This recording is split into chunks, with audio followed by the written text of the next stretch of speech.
You know, this kit kind of proves that a gym revive is both possible and also would end up really good. Come on, Bandai.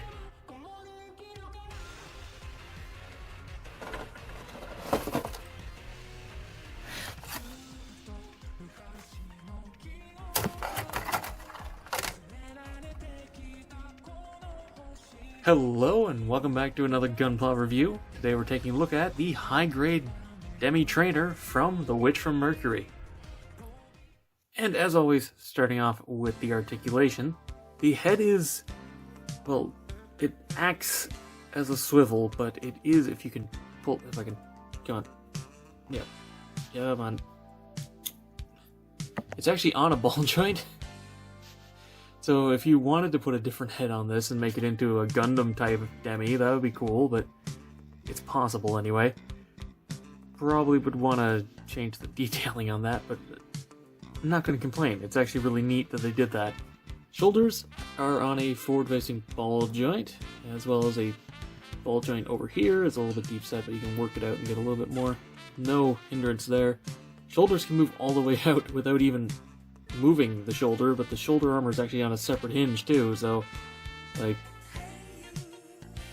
that is ridiculous. Rotation at the bicep, a just over 90-degree bend at the elbow, shows a little bit of the gapping there, but that's not a big deal. It does tend to get stuck a little bit if you bend it all the way. A little weird finicky thing going on there. It's not a big deal. And the hands, as always, are on a ball joint. Waist is a forward-facing ball joint, so you get a surprisingly good ab crunch, slightly to the back, not a ton to either side though, and then there's a peg at the waist for a full rotation. The front skirts are ball jointed, connected on the runner but separated. They were really loose on mine, so I put a little bit of masking salt in there, and now it's a little bit rubbery and bounces back, but at least it's tight now. No side skirts, it's like a 30-minute missions kit. Back skirt is actually hinged. There's a rocking joint in here you can move back and forth if you untap it, which is easier said than done because once you lock this in, it does not want to move again. Just know that articulation is there. Hips are universal joints. If you move that out of the way, you can get 90 degrees up to the front. If you move the back skirt out of the way, you can get more, but it goes back that far even without it. Full splits, and a thigh swivel, which is surprising considering how thick the thighs are, that it can still turn completely fine. It's a double jointed knee, which is a full bend there. This armor piece can move up slightly to cover the joint, which is nice. And then moving on to the ankles, there's nothing. It's literally a peg right here, so it can rotate, and this can pivot so you can get it out to the side. Ankle armor is on a ball joint and is completely pointless because it can't hinge forward anyway. The toe is on a ball joint though, so you can move these together so you can get a wide stance, and it can bend up about, what, 15 degrees or something? That's really my only complaint with this articulation, is just that the lack of forward back hinging at the ankle kind of makes having it in a walking or even some standing poses a little awkward to get into. Now, getting into accessories, let's start off, as always, with the sticker sheet and, by extension, color correction. There's a couple of cameras here. This one goes on the beam rifle. This one is that little slot there in the chest, because there's a little camera right above this. These 5 are the stripe on the chest. I wanted it to be orange, because I wanted this to be a custom, so I painted it orange, but you do actually get 5 options anyway. Red, blue, purple, yellow, pink. Not really sure what these different colors represent, though I'm assuming it's the different houses. Aside from that, I did put silver in behind the visor, though that's not a huge deal either way, it just makes it pop more. It is actually a green piece of translucent plastic, so it doesn't really matter either way there. Aside from that, it's just the rivets on the shoulders up here on both sides. The vents in the knee, which is a gray trim with black center, where you could just paint it completely black, it wouldn't matter. I just painted gray in here, though you could also do black and it would be fine. The gray on both sides of the knee around here The center circle, like inside there, is part of this bit, but sort of the outer area is part of the pale green, and that needs to be painted.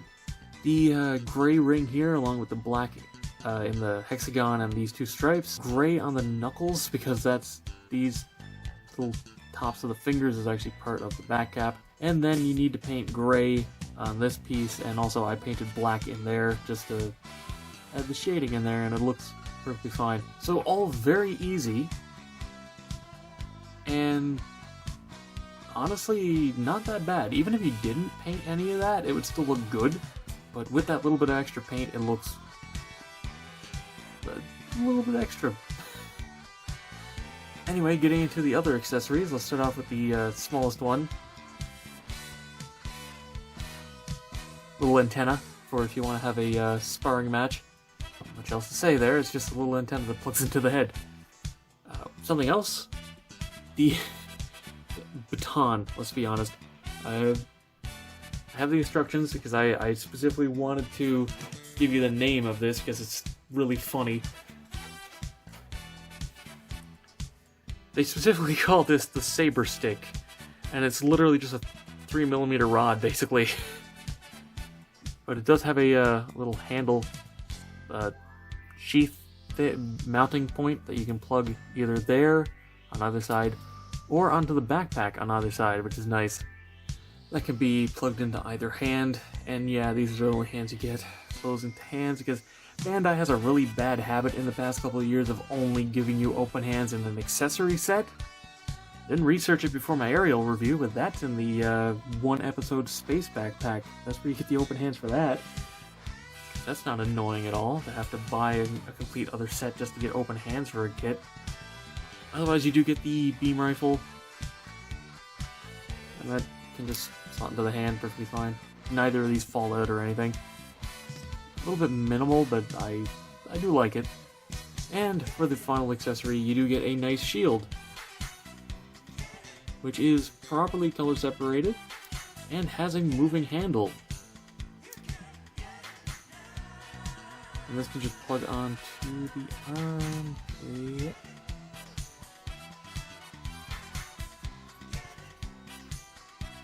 Make sure I don't scratch my paint that I spent so much time doing.